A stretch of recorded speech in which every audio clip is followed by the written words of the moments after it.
रूस और यूक्रेन की जंग यूरोप के लिए भले ही परेशानी का सबब बन गई हो, लेकिन उससे ऑस्ट्रेलिया की चांदी हो गई। यूरोप के देशों में गैस की किल्लत का ऑस्ट्रेलिया की कोयला बेचने वाली कंपनियों ने जमकर फायदा उठाया और उन्होंने कोयले के दामों में ऐसी बढ़ोतरी की कि जून की तिमाही में उनके मुनाफे ने आसमान छू लिया। यूरोप और पुतिन के बीच चल रही तनातनी से ऑस्ट्रेलिया झूम उठा। पुतिन ने यूरोप की गैस रोकी तो उन्हें ऑस्ट्रेलिया के कोयले की तरफ नजरें गड़ानी पड़ी। गैस की वजह से सर्दियों में आने वाली मुसीबत यूरोप को साफ नजर आ रही है। गैस पर पुतिन ने रोक लगाई है तो रूस से कोयले का आयात खुद यूरोपियन यूनियन ने ही रोक रखा है। कहा जा रहा है कि ऐसे में उन्हें उम्मीद की किरण ऑस्ट्रेलिया में ही नजर आई, क्योंकि ऑस्ट्रेलिया से कोयले की सप्लाई ही सर्दियों में उनकी ईंधन की जरूरतों को कुछ हद तक पूरा कर सकती है। और यही वजह है कि यूरोप की मुश्किल में वहां की कोयले की कंपनियां अपना फायदा देख रही हैं और कोयले के दामों में बेतहाशा बढ़ोतरी कर रही है। मांग बढ़ने के साथ साथ ऊंचे दाम से उन्हें जबरदस्त फायदा हो रहा है। ऑस्ट्रेलियन ब्यूरो ऑफ स्टैटिस्टिक्स की रिपोर्ट के मुताबिक जून की तिमाही में माइनिंग सेक्टर का मुनाफा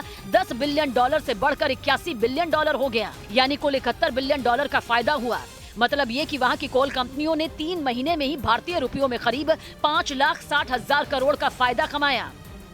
और माना जा रहा है कि आने वाले दिनों में ऑस्ट्रेलिया की कोयला कंपनियां यूरोप के देशों से ज्यादा पैसा कमाएगी, क्योंकि रूस ने पहले से ही गैस की कमी से जूझ रहे जर्मनी और फ्रांस जैसे यूरोपीय देशों की गैस की सप्लाई पूरी तरह रोक दी है, जिसके बाद ईंधन की जरूरत पूरी करने के लिए यूरोप बुरी तरह हाँफ रहा है। गैस बचाने के लिए महीनों से किए गए उसके कई उपाय एक बार में ही बेकार हो गए। जो थोड़ी बहुत गैस जर्मनी और दूसरे देशों ने बचाई भी थी, माना जा रहा है कि वो सर्दियों से पहले ही खत्म हो जाएगी। ऐसे में सर्दियां यूरोप के देशों को जमा सकती हैं। यही वजह है कि कहा जा रहा है कि आने वाले दिनों में वो कोयले के लिए ऑस्ट्रेलिया पर और भी ज्यादा निर्भर हो जाएंगे, जहाँ पहले ही कोयले के दाम 2 गुने हो चुके हैं। वहाँ की न्यूकैसल कोल नाम की एक कंपनी ने 1 टन कोयले का दाम $440 यानी भारतीय रुपयों में 35,200 कर दिया है। 1 टन कोयले का ये दाम साल 2022 की शुरुआत के दाम से 2 गुना है।